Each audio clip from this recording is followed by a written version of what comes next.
അതേപോലെ ടി.കെ. ഗോവിന്ദൻ ഒരു 75-76 വയസ്സ് കഴിഞ്ഞ ഒരു മനുഷ്യൻ.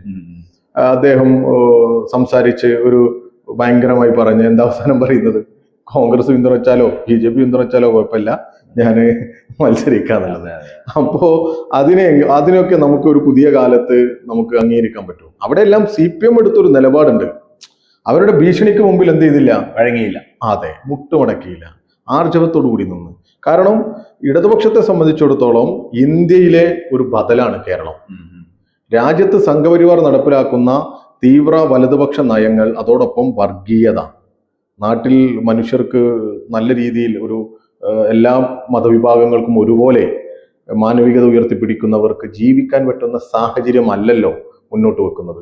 ഒരു അൺസർട്ടനിറ്റി, ഒരു എന്താ, ഒരു വല്ലാത്തൊരു അസ്വസ്ഥത മനുഷ്യർക്ക് ഉണ്ടാവില്ലേ? ഒരു സന്തോഷത്തോടെ ജീവിക്കാൻ പറ്റുന്ന സാഹചര്യം ഉണ്ടോ? ഇപ്പോൾ നമ്മുടെ സംസ്ഥാനത്തിന് പുറത്തൊക്കെ പോയാൽ അവന്റെ മതം, അവന്റെ ജാതി ഒക്കെ കൺസേൺ ആവുകയാണ്. ആ ഒരു സാഹചര്യം സൃഷ്ടിക്കുന്ന ഒരു ഗവൺമെന്റ് രാജ്യം ഭരിക്കുക. അവിടെ ഇതിനെതിരെയെല്ലാം ശക്തമായ രീതിയിൽ നിലപാട് സ്വീകരിക്കുന്ന, ആർജവത്തോടു കൂടി പറയുന്ന, എല്ലാവരെയും ചേർത്ത് നിർത്തുന്ന ഒരു ഗവൺമെന്റ് കേരളത്തിലേ ഉള്ളൂ.